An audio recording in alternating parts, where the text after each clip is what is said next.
So on our end, we have three approaches in terms of what we do with our software or our technology. On one end is what we want to preserve. The second is what we want to protect. And the third is what we want to have open. So what I mean by preservation is what we have, what's the core technology that we actually want to not get out there. So in that terms, we have registered some of the code, and we have internal policies on who has access to the code. There is very little people that has access to the whole value chain. And that's the way we preserve that technology. Then in terms of protection, we have some part of the technology that we are looking into actually protect in a more formal way. But given at the stage that we are and our thinking on how to protect, we haven't pursued for different reasons on a patent or anything like that. And we can explain more the reasons why later. And then finally, again, we come from science. Science mentality is to have as much open as you can. So there is a part of our doing that it's open source that we are happy to share with the community, and we find the benefits for doing that as well in our day-to-day. When we created the company, we had already created or filed from BSc UPC 2 patents on some applications of the method that we were using for the orchestration technology I mentioned before. So those 2 patents were transferred to the company. They came together with software implementations of the methods that were protected by the patent. So that was transferred as the patents themselves and also registered code. And we also have trade secrets, in the form of a methodology of work. So that's something that was registered and was also transferred to the company. So the first reason why we didn't decide to patent was that basically is we didn't want to invest the time and resources to actually focus about something that we were still developing. So it wasn't the right time. Obviously, we took the necessary precautions for not having an issue moving forward. The second reason is precisely we're a spin-off. So what that means, a lot of the stuff that we actually transferred previously, it came from a scientific point of view, and it was published in a paper. So while the publication itself didn't publish the technology itself, it already limits the possibilities to patent the actual technology behind. Because, I mean, even if you mention in a scientific paper that you're going to do something, that is already, and I guess the folks from TGA and Malcolm can comment on that, but that's already a little bit more difficult to patent. And then finally, you need to decide why you patent, right? Especially for the kind of a company. So are you doing it to really protect yourself? And can you actually afford what that means? Are you going to do the patent police to find out if someone is really infringing your patent policy? And also, I mean, are you doing it to evaluate your company at a higher value? So what is the real reason?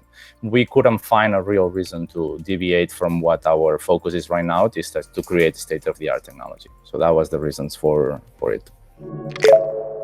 So one thing is what we filed in the stage before creating the company. After creating the company, the focus is much more on surviving, as Alex was mentioning. So I would say every single cent you have in the company is committed to making steps forward in your project and your product, not that much on the protection at this stage. I have to add on that. So we have a roadmap of planned IP protection in terms of patents, but that's a long-term thing or a mid-term thing, I would say. This is something we are not really considering in the short term.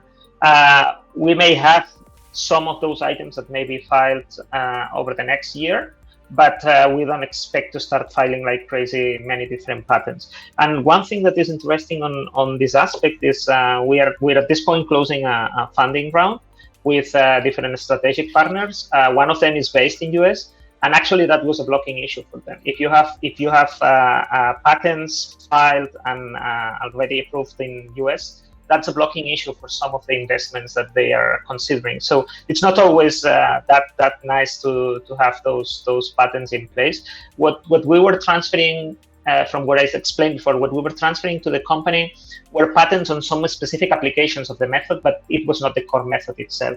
So that's fine for everyone to have those patents, but this is not the main strategy at this point also.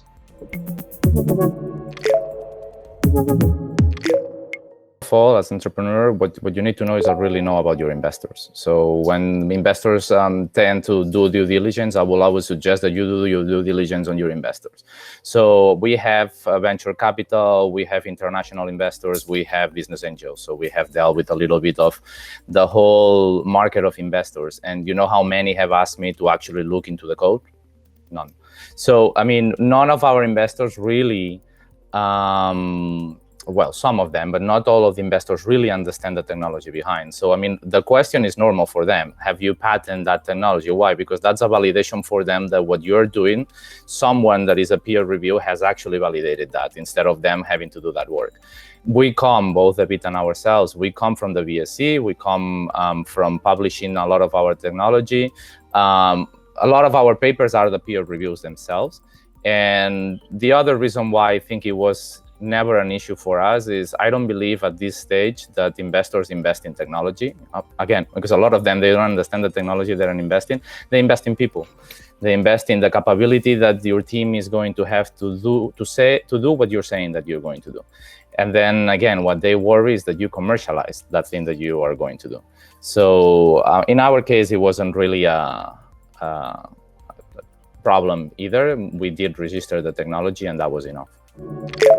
Talking about, so do you think that maybe in a parallel world, so to say, that your technology might be protected by patent, or you follow a different IP protection strategy, your business model would change? Or do you think you adapt your protection, taking into account that you have really clear which was your business model? I mean, my business model is this one, I didn't need a patent. Or maybe if I cannot protect a patent right now, I would focus on this business model right now. For us, moving forward, I mean, we are a technological company, right? So, and as you could see in our presentation, we deal with a very specific topic, which is natural hazard, but it has a very wide application. So our technology is very specific for our clients, and it kind of like, it's not just one thing. So for us, our vision is just be sure that you're ahead of who's coming behind. So try to be a year, 2 years ahead of anyone else. And then if you have patent, but I think patenting for us, our vision is anything that we do new, we kind of think about whether it's patentable or not. We assess the cost, we do a cost-benefit analysis, and then based on that, we decide. But for us, it's more important to just be one step ahead into the technological race, rather than just like stop and look back about what we have done. So I don't think that's going to change in the near term. Even if you are developing proprietary technology, you are expected to integrate into a very complex ecosystem. When you talk to a telco, to a mobile operator, they are really getting so many different vendors, so many different companies involved in their solution, that they are expecting that your software is up to some point open. Some of the components are closed for sure, but they expected that you have a lot of interaction with other components, open APIs, etc. So I think that even in that case, a lot of protection on many of the pieces that you develop is not possible, or maybe it's not expected. Some core components for sure, some specific algorithms maybe that solve something very efficiently. But in any case, the product approach and the solution approach is what is making the difference. And being ahead of others and thinking before others on how to address some of the problems is the only way to get ahead.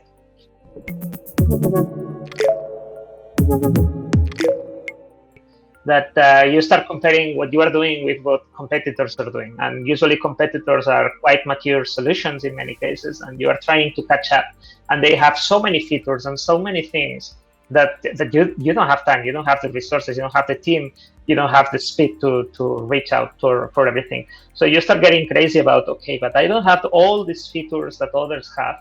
I have only this nice thing that I know how to do, but not the other ones. And some of the advices, I think very nice advices I got at the beginning is, don't focus in those things that others already have. Focus in those things that they don't have. Because if you succeed in that path, if you show something, if you have something that others don't have, your potential customers will look at your solution. And they will not care. They know that with the time and the budget, you will catch up with others. You will have support to integrate other technologies and be able to catch up with the competitors. But that specific thing that is solving the pain point of your customers, that's what they are looking for. And sometimes I think, especially on software, when we start with this type of ideas, we thought that we have to build from the very beginning and commit efforts to things that are not adding any specific value. So the race is long. It takes quite a while to start getting engagement with customers. So focus first in those things that make you distinctive, and forget about the other things. The other things will come out at some point.